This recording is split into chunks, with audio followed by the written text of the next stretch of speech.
Hi guys, कैसे हो आप लोग। मेरा नाम है प्रशांत जान और इस वीडियो में हम लोग बात करने वाले हैं उन बच्चों के बारे में जो जेई की तैयारी स्टार्ट होते ही मतलब 11th में आते ही पहले 3 महीने में इस रेस से बाहर हो जाएंगे। 90% ऐसे बच्चे होते हैं जो पहले 3 महीने में ही बाहर हो जाते हैं।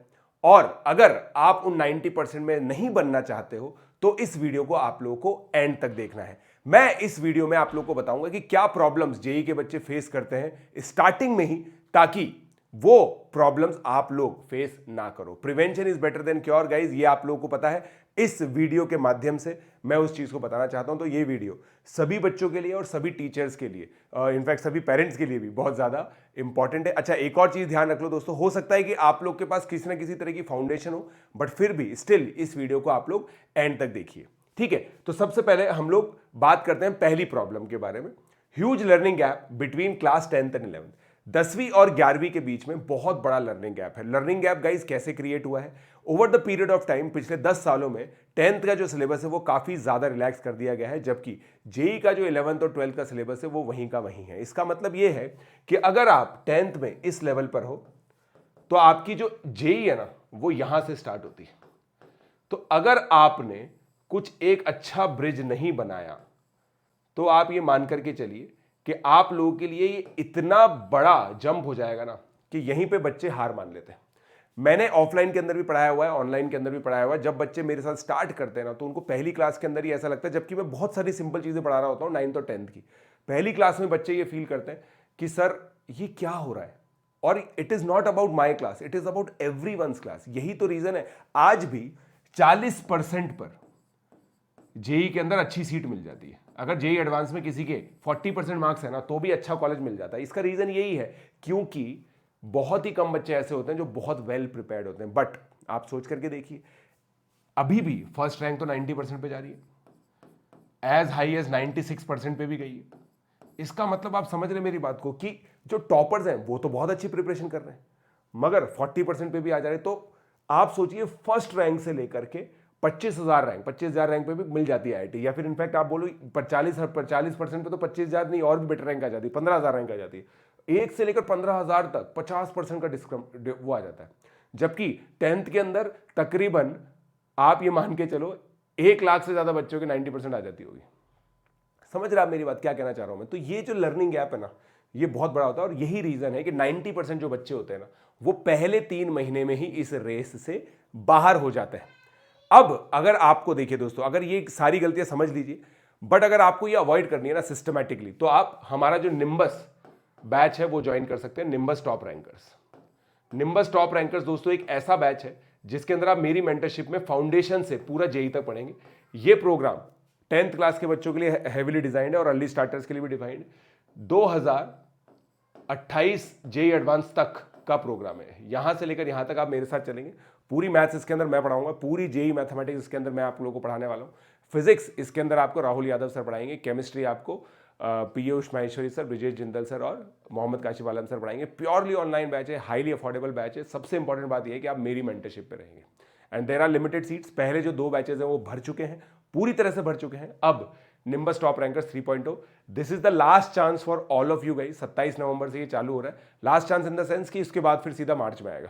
बट ये कोर्स अगर आप करेंगे ना तो ये सारी जो चीजें हैं ना जो मैं आपको बता रहा हूं ये प्रिवेंट की जा सकती है। Prevention is better than cure, ठीक है। तो इसका एक गूगल फॉर्म है, जो भी बच्चे इंटरेस्टेड है ना इस कोर्स के अंदर वो उस गूगल फॉर्म को भर दें। मेरी टीम आप लोगों को इसके बारे में सारी डिटेल्स बता देगी, ठीक है। चलिए, तो एंटिसिपेशन ऑफ लो एफर्ट। अब होता क्या है कि बहुत सारे, देखो ये एग्जामिनेशन टॉपर्स का एग्जामिनेशन है, जेई एग्जामिनेशन एक टॉपर्स का एग्जामिनेशन है। इसका मतलब मेरा ये है कहने का कि आप ये सोच करके देखिए, हर स्कूल का ऑलमोस्ट जो टॉपर होता है ना वो जेई की तैयारी कर रहा होता है। तो ये टॉपर्स का एग्जाम तो ऑलरेडी है। अब बच्चे क्या सोचते हैं कि 10th क्लास के अंदर इतने कम एफर्ट में 95, 96, 97% आ गई तो यहां पे भी आई जाएगी। तो वो है ना अपना एफर्ट 10-20% बढ़ाते हैं। मैं आज भी ऐसे बच्चों को जानता हूं जो आप सोच करके देखो, मतलब अगर संडे को एग्जामिनेशन है ना तो सैटरडे की रात को पढ़ेंगे, संडे की सुबह उठ के पढ़ेंगे। ये तो बोर्ड्स में करते हैं बच्चे, ये तो बोर्ड्स के अंदर करते हो ना। अब ये स्कूल के एग्जाम में करते हो कि सुबह 4 बजे उठ के पढ़ रहे हो, फिर उसके बाद स्कूल जा रहे हो, स्कूल जाके एग्जामिनेशन दे रहे हो। ये सब जेई में थोड़ी होता है। जेई का तो क्या होता है, जेई के अंदर लास्ट में पढ़ी हुई चीज कोई काम थोड़ी आती है, इतना बड़ा सिलेबस है, इतनी सारी चीजें, एक प्रॉपर स्ट्रैटेजी होती है उसके अंदर, 12 से 14 घंटे पढ़ना पड़ता है, लाइव क्लासेस करनी होती है, होमवर्क करना होता है। आप खुद सोच के देखो, अपने आप से क्वेश्चन पूछ के देखो, क्या आपने किसी भी अगर कोई कॉपी आपकी स्कूल में चेक नहीं होती है, स्कूल में कॉपी चेक होती है इसलिए बच्चे बनाते हैं, बट अगर कोई कॉपी चेक नहीं होती है तो आपने कभी सिंसियरली नोट्स बनाए हैं? कभी अगर कोई होमवर्क आपको मिला है और कोई चेक करने वाला नहीं है, यहां ध्यान रखिए, कोई चेक करने वाला नहीं है, तो क्या आपने अपना होमवर्क मेंटेन किया है? नहीं हुआ है। और यही इसी तरीके से आप बेसिकली जिस तरह से पढ़ते आए हैं उसी तरह से आगे भी पढ़ते रहते हैं, इसी वजह से 90% बच्चे फेल हो जाते हैं। मैंने आप लोगों को दोस्तों ये चीज़ बताई थी, जब हमारा 12वीं का सिलेबस खत्म हुआ था ना, और हमारे सर ने पूछा था कि कितने बच्चे हैं जिन्होंने अभी तक सारे चैप्टर्स के नोट्स बना रखे हैं, कितने बच्चे हैं जिन्होंने सारे होमवर्क कर रखे हैं, सारे होमवर्क के नोट्स बना रखे हैं, होमवर्क को मेंटेन किया हुआ है, शॉर्ट नोट्स बना रखे हैं, 3-4-5 चीज़ें उन सर ने पूछी। मैं आपको बता रहा हूँ दोस्तों, केवल 5 बच्चों के हाथ खड़े थे और उन 5 बच्चों की इवेंचुअली टॉप 100 में रैंक आई। तो मैं आप लोग को ये बता रहा हूँ कि अगर आप इतना डिसिप्लिन मेंटेन करोगे ना, तो आपका जो पोटेंशियल है ना, उसके हिसाब से आप लोगों की रैंक डेफिनेटली आएगी। ठीक है, तो ये जो एंटीसिपेशन होता है ना कि यार हमें तो बहुत लो एफर्ट मारना पड़ेगा, लो एफर्ट में हो जाएगा, क्योंकि अभी तक इतना अच्छा रहा है तो आगे भी अच्छा रहेगा, ऐसा होता नहीं है। बहुत अलग एग्जामिनेशन है, बहुत अलग तरह का इसका माइंडसेट होता है। तो ये तीसरा मैं माइंडसेट बता रहा हूं आपको। देखिए, सब्जेक्टिव एग्जामिनेशन, आप सोच करके देखो, 3 घंटे में आप 25 क्वेश्चन कर रहे हो।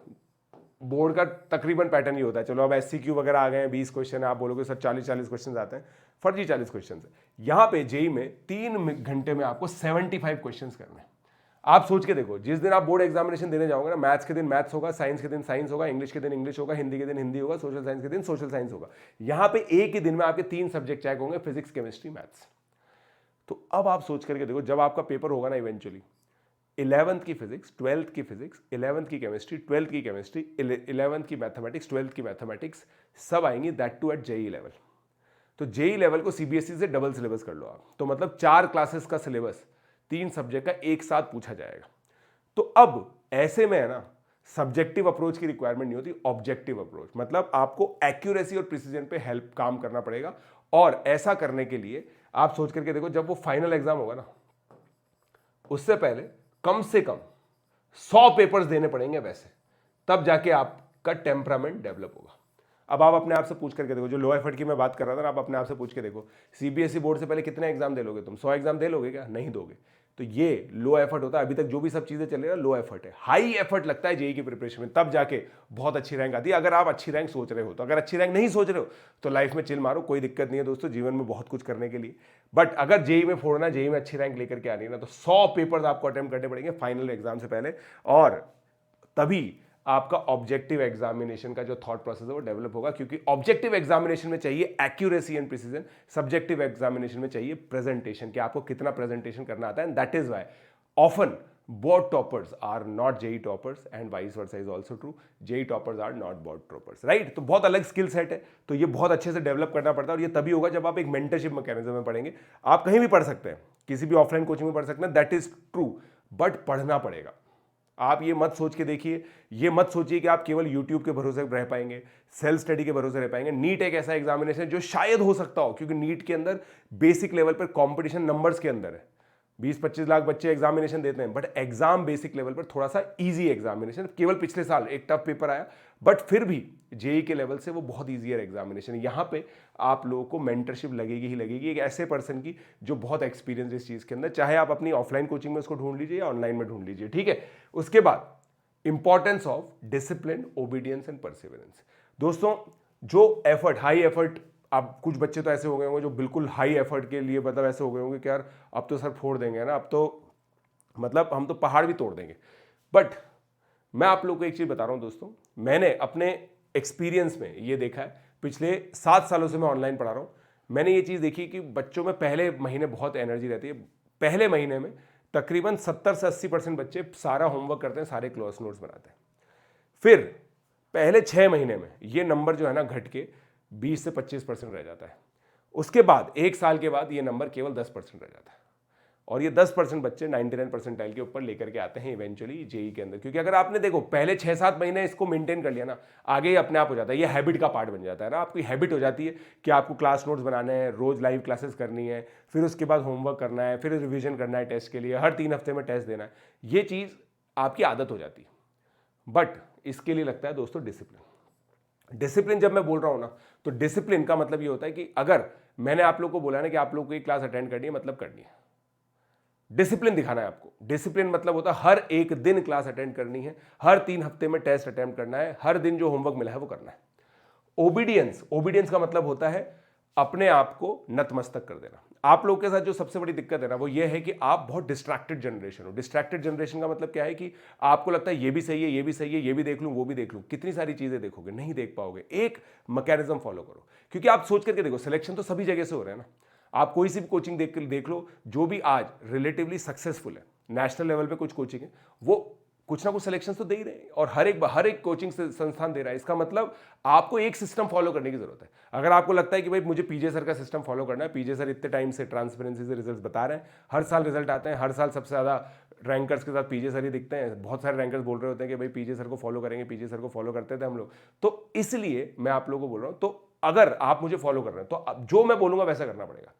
बिल्कुल ओबीडियंस, मतलब मैं जैसे कोई भी मैथमेटिक्स की अलग से बुक सॉल्व नहीं कराता हूं, अगर कराऊंगा तो आपको बताऊंगा एग्जैक्टली कि इस बुक में से यहां से लेकर यहां तक करना है। आपको पूरा का पूरा मैकेनिज्म स्टार्टिंग से लेकर एंड तक क्लियर होगा। There is no opaqueness, there is complete transparency.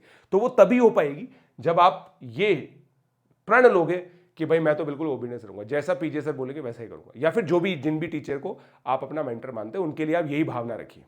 तीसरी चीज होती है परसेवरेंस। होता क्या है दोस्तों, ये 2 साल की प्रिपरेशन है, 2.5 साल की प्रिपरेशन है। बहुत बार इसमें उतार चढ़ाव आता है। कभी ऐसा होगा कि आपका पेपर बहुत ही खराब जाएगा, कभी कभी आपको लगेगा कि आप इतने नालायक हो कि आपका सिलेक्शन भी होना मुश्किल है, कभी कभी आपको ऐसा लगेगा कि आप इतने इंटेलिजेंट हो कि आपकी फर्स्ट रैंक भी आ सकती है। ये जो उतार चढ़ाव है ना दोस्तों, इस उतार चढ़ाव को ही जीवन का सार कहते हैं, क्योंकि ये हर जीवन में हर पर्सन के साथ होता ही होता है, और ये आपकी जेई प्रिपरेशन में भी होगा। अब वहां पे क्या होता है ना कि कितना अच्छे से आप बाउंस बैक करते हो। जितना अच्छा आप बाउंस बैक करोगे ना, उतना ही बढ़िया रहता है। और निरंतरता कहते हैं इसको, है ना, लगे रहना। ठीक है, बोलते हैं ना, देखो दोस्तों, एक लाइन आप लोगों ने सुनी होगी, वीर तुम बढ़े चलो, धीर तुम बढ़े चलो, सामने पहाड़ हो, मूस की दहाड़ हो, वीर तुम रुको नहीं, धीर तुम रुको नहीं। यही भावना आपको रखनी पड़ेगी। आपको ना रुकना है ना झुकना है, ना मतलब लगातार चलते रहना है। तो ये परसेवरेंस होता है। 2 साल तक मेंटेन करना इन सब चीजों को बहुत मुश्किल है। इसीलिए कहता हूं ये तभी रह पाएगा जब आप एक मेंटरशिप मैकेनिज्म में पढ़ोगे। हर 3, जैसे मेरी क्लासेस होती हैं, अभी 11th क्लास के बच्चों की मैं क्लास ले रहा हूँ, 7:30 से 9:30 लेता हूँ। वीक में 3 क्लासेस होती हैं, 6 घंटे बच्चे मेरे साथ टाइम स्पेंड करते हैं। तो एक रेगुलरिटी अपने आप आ गई, एक टाइम टेबल अपने आप बन गया। मेरी क्लास करेंगे, नोट्स बनाएंगे, होमवर्क करेंगे, अपने आप चलता रहेगा। तो ऐसे चलती रहनी चाहिए प्रिपरेशन, मतलब एक फिक्स शेड्यूल होना चाहिए, तभी जाके ये सब चीजें ऑटोमेटिकली रह पाती हैं। ठीक है, तो ये एक बहुत इंपॉर्टेंट चीज हो गई, ये गलती करते हैं बच्चे। अब ये होता है improper time management. Improper time management का मतलब क्या होता है? इम्प्रॉपर टाइम मैनेजमेंट का मतलब होता है उनको पता ही नहीं है कि किस चीज में कैसे टाइम मैनेज करना होता है। और ये तो बहुत ही सटल चीज है ना, मतलब ये एक ऐसी चीज है जो बहुत सारे बच्चों को एंड तक भी नहीं पता चल पाती, 12वीं तक भी नहीं पता चल पाती। मतलब ये गलती तो बड़े बड़े रैंकर्स भी करते हैं। इसमें क्या होता है ना, देखो दोस्तों, बेसिकली एक सिंपल बेंचमार्क रूल है कि अगर आप x आवर्स क्लास करते हो तो आपको at least 1.5 x hours self study करनी है। ठीक है, उसके हिसाब से आप टाइम मैनेज करोगे। मतलब जैसे मान लीजिए आप 5 घंटे की क्लास कर रहे हो तो आपको 7.5 घंटे की सेल्फ स्टडी करनी है, जिसके अंदर आप नोट्स पढ़ाओगे। तो अब इसमें क्या होता है कि स्टार्टिंग में क्या ना, सिलेबस थोड़ा रिलैक्स चलता है तो बच्चे दुनिया भर की चीजें कर लेते हैं, ये बुक लगा रहे हैं, वो बुक लगा रहे हैं, ये कर रहे हैं, वो कर रहे हैं, और जबकि कोई फायदा नहीं होता कुछ भी ऐसा करने का अगर आप मेंटरशिप मैकेनिज्म फॉलो कर रहे हो तो अब यहां पे प्रॉब्लम क्या होती है कि बच्चे टाइम वेस्ट करते हैं अपना रैंडम बुक्स करने के अंदर। चलो, ये तो मैं उन बच्चों की बात कर रहा हूं जो बहुत सिंसियर है। उसके अलावा बहुत सारे बच्चे किसी प्रॉब्लम में इमोशनली अटैच हो जाते हैं। भाई जैसे मैंने कुछ होमवर्क दिया, मैंने 10 प्रॉब्लम्स दी, अब एक प्रॉब्लम है जो बहुत डिफिकल्ट है और बच्चों को ईगो पे लग गई है, भाई मैं तो 100 में से 100 नंबर लाता था मैथमेटिक्स के अंदर बोर्ड के अंदर, तो मैं किसी क्वेश्चन में कैसे अटक सकता हूँ? तो मैं तो इस क्वेश्चन को करके रहूँगा। एक क्वेश्चन में 1.5 घंटा 2 घंटा लगा देते हैं। ये सब चीज़ें नहीं करनी, क्योंकि आप एग्जाम में भी तो किसी क्वेश्चन में 1.5-2 घंटा थोड़ी लगाओगे। यही टेम्परामेंट बिल्ड करना होता है। तो यही चीज़ over the period of time बताई जाती है। ये आज के लेक्चर में, आज के 15-20 मिनट का जितने भी मिनट का ये सेशन होगा उसमें ये नहीं बताया जा सकता। ये आप लोगों को पता चलेगा जब आप लगातार क्लासेस करोगे कि आप लेकर के आओगे मेरे पास, सर मैं तो यहां पे ये कर दिया। आप गलतियां करोगे, मगर एक चीज याद रखना दोस्तों, गलतियां एक तो रिपीट नहीं होनी चाहिए, और 2 गलतियों के बीच का जो टाइम ड्यूरेशन है ना वो बहुत ज़्यादा होना चाहिए। मतलब अगर आप गलती कर रहे हो, एक गलती आपने की, तो दूसरी गलती करने में आपको बहुत टाइम लगना चाहिए, तब जाके टॉपर बनता है। This is the topper material, ठीक है। फिर inability to adapt from memorization to conceptual thinking, ये बहुत इंपॉर्टेंट चीज़ है। देखिए अभी क्या है ना, कुछ पर्टिकुलर टाइप के प्रोफाइल क्वेश्चंस आप कर लेते हो और आपके बोर्ड में नंबर आ जाते हैं। जेई के अंदर दोस्तों, जेई एडवांस में हर एक क्वेश्चन नया होता है, तो अगर आपके स्ट्रॉन्ग कॉन्सेप्ट नहीं है ना, तो आप बिल्कुल भी अच्छा नहीं कर पाओगे इस एग्जाम में। इसीलिए जब मैं पढ़ाता हूं ना, हर एक चीज जो मैं पढ़ाऊंगा उसका प्रूफ होगा आपके पास, और मैं बच्चों को एनकरेज करता हूं कि वो प्रूफ मेरी क्लास के बाद आप खुद से भी करके देखें। अगर आपको प्रूफ्स नहीं आते हैं, अगर आप रट लेते हो चीजों को, तो आप बहुत ही खराब करोगे, परफॉर्मेंस आपकी उतनी नहीं आएगी जितनी आनी चाहिए। तो ये एक शिफ्ट है जो आप लोगों को लगेगा। अगर ये शिफ्ट आप लोग चाहते हो कि आपका हो, तो आपको उसी तरह से पढ़ना होगा। Your first learning is very very important. मैं बहुत सारे बच्चों को जानता हूं, जो मैं ये क्वेश्चन देता हूं, देखो ये क्वेश्चन दे देता हूं, एक्स स्क्वायर माइनस, जैसे मैंने ये क्वेश्चन दिया, x square minus 4x minus 165 equal to 0। अब इसके अंदर क्या है ना, बस क्वाड्रेटिक फॉर्मूला लगा रहे हैं क्योंकि रटा हुआ है। ये नहीं, वो ये चीज नहीं कर पाते, बहुत फास्ट तरीके से ये नहीं लिख पाते हैं, क्योंकि उन्होंने कौन सा पढ़ा ही नहीं कभी भी कि ये कैसे होता है, स्प्लिटिंग द मिडिल टर्म का एक्चुअल मीनिंग क्या होता है, रियल मीनिंग क्या होता है, कंप्लीटिंग द स्क्वायर मेथड उनको नहीं आता है, क्योंकि completing the square method deleted है। तो वो सीधा फॉर्मूला जो रटा हुआ है वो लगा देते हैं। ऐसे बच्चे दोस्तों रैंक नहीं ला पाते। हो सकता है कि भाई किसी की बहुत ही देविया शक्तियां हैं उनके पास और मेमोराइजेशन की हर चीज़ याद हो जाती है, तो उनके सिलेक्शन हो जाएगा शायद उनका, बट रैंक तो नहीं आती है। तो इसलिए हर एक चीज़ का प्रूफ बहुत इंपॉर्टेंट है। और ये जो शिफ्ट है ना, ये over the period of time होगा। आप बहुत बिगड़े हुए हो, मैं सॉरी टू से दैट, आपका स्कूल करिकुलम में आप जिस तरह से पढ़े हो ना, आप बहुत बिगड़े हुए हो, आपको पहले सुधारना पड़ेगा। तो उसमें ट्रांजिशन में टाइम लगता है, और वो जो ट्रांजिशन है ना, वो झेल नहीं पाते बच्चे। इसीलिए पहले 3 महीने में ही 90% बच्चे निपट जाते हैं, उनकी जेई प्रिपरेशन खराब हो जाती है, ठीक है। फिर expecting quick results instead of building long term foundation. अब क्या होता है ना, जैसे बच्चे मुझे पहली क्लास में सॉल्व करते हुए देखते हैं कि यार सर तो क्या गजब सॉल्व कर रहे हैं, मेरे से बोलते हैं सर हम कितने टाइम में सॉल्व कर पाएंगे ऐसा, सर 1 महीने में हो जाएगा क्या, हम इतने फास्ट सॉल्व कर पाएंगे क्या, आपके लेवल के जो मैनिपुलेशंस है वो हम कर पाएंगे क्या। भाई मैंने over the period of time develop किया है, और मैं खुद बोल रहा हूँ दोस्तों, मेरे साथ अगर आप पढ़ोगे ना 12th क्लास के अंदर, हर बैच में मेरे 3-4 बच्चे ऐसे होते हैं जो मुझसे फास्ट कैलकुलेशन कर रहे होते हैं और जो मुझसे फास्ट मैनिपुलेशंस कर रहे होते हैं, और बहुत बढ़िया, मतलब मेरी मैथमेटिक्स का लेवल, मतलब मेरे से अच्छा मैथमेटिक्स का डेवलप हो जाता है, इतना बढ़िया वो कर लेते हैं। बट समय लगता है इन सब चीज़ों में, सब्र रखना पड़ेगा। क्योंकि देखिए आपको ये कोई, मेरे पास कोई शॉर्टकट्स तो है नहीं, ना कोई जादू है ना, I do not have a magic wand. I have a proper pedagogy जो मैं आप लोगों को पढ़ाऊंगा, और अगर आप वो फॉलो करोगे ना, तो 1 साल के अंदर आप लोग 1 साल के अंदर तो ये सीख जाओगे कि किस तरह से कॉन्सेप्चुअली पढ़ना होता है। फिर आपको किताबों की जरूरत नहीं पड़ेगी। आज जैसा आप मुझे किसी भी किताब का क्वेश्चन दे दो, ज्यादातर चांस यही है कि मैं उस क्वेश्चन को सॉल्व कर दूंगा, चाहे मैंने उसको पहले नहीं कर रखा हो। इसको कहते हैं ओरिजिनल थिंकिंग डेवलप करना, ठीक है। तो ये तभी हो पाती है जब आप कॉन्सेप्ट फर्स्ट लर्निंग करते हो। तो दिस इज वन। सेकेंड, आप लोगों को जो कैलकुलेशन है ना वो बहुत बढ़िया हो जाएगी 1 साल के अंदर। थर्ड, आपके मैनिपुलेशंस आने लग जाएंगे, और जैसे 12th का सिलेबस खत्म होने लग जाएगा ना, तो आपके मैनिपुलेशन बहुत स्ट्रांग हो जाएंगे। फिर 1-2 रिवीजन के बाद आपके मैनिपुलेशंस भी बहुत स्ट्रांग हो जाएंगे इवेंचुअली, ठीक है। तो लॉन्ग टर्म आप लोगों को फाउंडेशन बनानी, मगर इसके लिए हर एक चीज बहुत सॉलिड होनी चाहिए। ये देखो बहुत स्ट्रांग मैनिपुलेशन है ना, मैं बोलता हूं mathematics is about simple formulation and amazing manipulation. वो अमेजिंग मैनिपुलेशन डेवलप होती है जब आपने कॉन्सेप्चुअली पढ़ा हुआ है, हर एक चीज़ के नोट्स बनाए हुए हैं, प्रॉपर होमवर्क किया हुआ है, हर 3 हफ्ते में आप टेस्ट देते हैं। ये सब चीज़ अगर आप करते हो ना, तभी एक सॉलिड फाउंडेशन बनती है, और उसी के ऊपर एक बड़ी इमारत खड़ी हो पाएगी। तो लॉन्ग टर्म रिजल्ट तभी बनेंगे जब आप छोटा सक्सेस पाओगे। और हमेशा बस ये याद रखो कि पढ़ाई करते वक्त हमेशा बस ये सोचना है कि 3 हफ्ते बाद टेस्ट है, उसमें फोड़ना है, बस दैट्स इट। ऐसे 3-3 हफ्ते करते करते आपकी जेई जर्नी कब खत्म हो जाएगी आपको पता भी नहीं चलेगा, ठीक है। फिर fear of failure and self doubt in the initial phase. अब देखो स्टार्टिंग में क्या होगा ना, होगा ये कि कोई एक आपके बैच में एक बहुत ही शानदार बच्चा होगा जिसने IUCAM की तैयारी कर रखी है। आप उससे इतना डर जाओगे क्योंकि वो पहली क्लास में ऐसे आंसर दे रहा होगा जो आपको हवा भी नहीं लगेगी। आप क्वेश्चन नोट कर रहे होंगे, उसका आंसर आ जाएगा। तो वहीं पे बच्चा क्या होता है ना, इसमें चला जाता है कि भाई हम तो इन बच्चों से कॉम्पीट ही नहीं कर सकते। तो अब आप लोग को बस ये चीज समझनी, देखो आपकी जो रेस है ना, आपकी जो रेस है दोस्तों, वो बहुत बड़ी है, बहुत बड़ी रेस है, मतलब ऐसा मान लो कि आप वो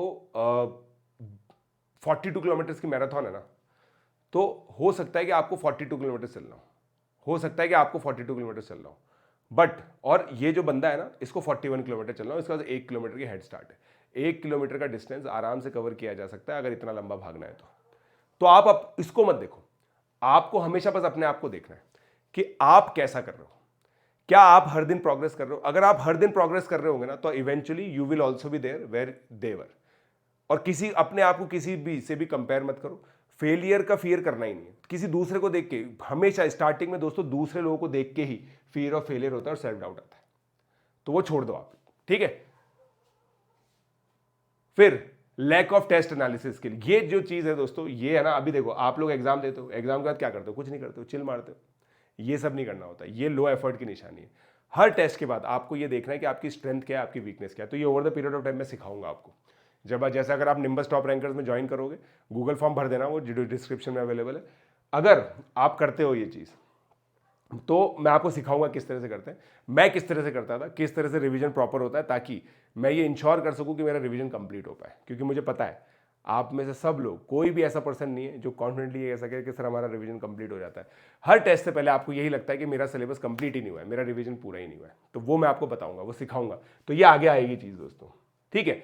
और last but not the least, ignoring the importance of revision. क्योंकि देखो, आप इतना सा सिलेबस पढ़ते हो, इतने से सिलेबस को दिमाग में रखना कोई बहुत बड़ी बात नहीं है। India is a very populace country, हमारे देश में टैलेंट की कमी नहीं है, बहुत सारे टैलेंटेड बच्चे हैं, बहुत सारे दिमागदार बच्चे हैं अपेरेंटली जो इतने से सिलेबस को रख पाते हैं। मगर जेई का सिलेबस अगर आपको रिटेन करना है, 3 सब्जेक्ट 2 क्लासेस, मतलब 6, एक तरह से 6 क्लासेस का, मतलब 6 सब्जेक्ट्स का एक तरह से आप लोगों को दिमाग में रखना है, अगर रिटेन करना है, तो एक स्ट्रक्चर होना चाहिए उसके अंदर, और वो स्ट्रक्चर होता है रिवीजन के अंदर। जिस बच्चे की रिवीजन स्ट्रेटेजी पुअर होती है, वो बच्चा इवेंचुअली खराब ही करता है, ठीक है। तो होता क्या है ना, आप फर्स्ट चैप्टर करते हो और आप बहुत ज़्यादा ऐसा सोचते हो कि भाई हमने तो कर लिया है, अब आप 4th चैप्टर पे पहुंच गए, फिर आपने फर्स्ट चैप्टर से धूल हटाई, तब आपको रियलाइज होता है कि अरे आपको तो आता ही नहीं है फर्स्ट चैप्टर। तो बहुत रेगुलरली इसको रिवाइज करना पड़ता है। तो एक रिवीजन मैकेनिज्म हम लोग जैसे इन्वोक करते हैं, हम लोग ELPs देते हैं। तो जब आप 4था चैप्टर कर रहे होंगे ना, तो आपको कुछ DPPs मिलेंगी जिसके अंदर फर्स्ट चैप्टर के क्वेश्चंस भी होंगे, तो you will always be in touch with the first chapter. तो ये सब चीजें हैं दोस्तों जो आप लोग को ध्यान रखनी है। अगर आप ये चीज नहीं करोगे ना, तो आप बहुत ज्यादा गड़बड़ कर दोगे।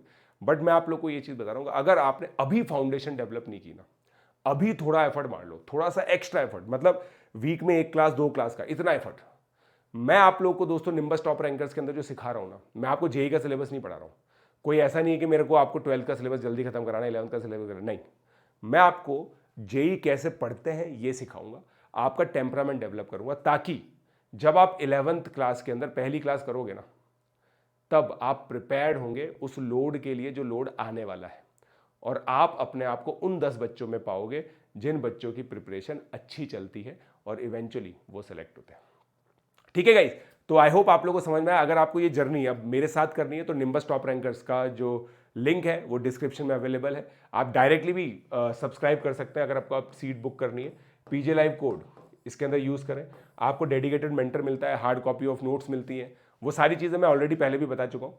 हार्ड कॉपी ऑफ नोट्स है, 2 साल आप मेरी मेंटरशिप में रहेंगे, डायरेक्ट मेरे साथ बात कर पाएंगे, पूरी डायरेक्ट अपन इस तरह से बात कर पाएंगे। तो आप लोग को, मतलब बच्चों को होता है कि भाई PJ सर से के टच में रह पाएंगे क्या, PJ सर के सानिध्य में रह पाएंगे, तो बिल्कुल PJ सर के सानिध्य में रहेंगे। PJ लाइव कोड यूज़ कीजिए, और फिर मुझे ये मेरी टीम है, टीम का नंबर है दोस्तों, यहाँ पे आप लोग उनको व्हाट्सएप कर सकते हैं कुछ भी आपको क्वेरी है तो।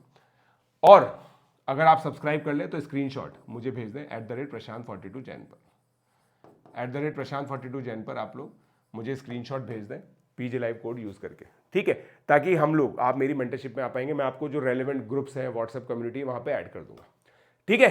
तो सोचिए मत, अब act now, otherwise it will be very late. ज़्यादातर चांसेस तो यही है कि आप 90% में आओगे, और पेरेंट्स के लिए भी ये बहुत जागरूक होने की ज़रूरत है। आपके ये जो स्टेप्स है ना, हो सकता है कि बच्चों को नहीं समझ में आता, बट आपको ये समझना ज़रूरी है कि आगे कॉम्पिटिशन बहुत टफ है। अगर अभी हमने थोड़ा बहुत इनको स्टार्ट नहीं दिया, हेड स्टार्ट नहीं दिया, तो बहुत गड़बड़ हो जाएगी। आप ये मत सोचिए कि बोर्ड के साथ कैसे मैनेज होगा, हम उस चीज़ को ध्यान रखते हैं, हमें खुद पता है बच्चों का बोर्ड एग्जामिनेशन, हम बहुत सारे बच्चों को पढ़ा रहे हैं ऑलरेडी, और उन बच्चों की भी बोर्ड में 95% 98% आएगी, ठीक है। So act now, act fast, so that you do not suffer when you are starting class 11th. Let's crack it.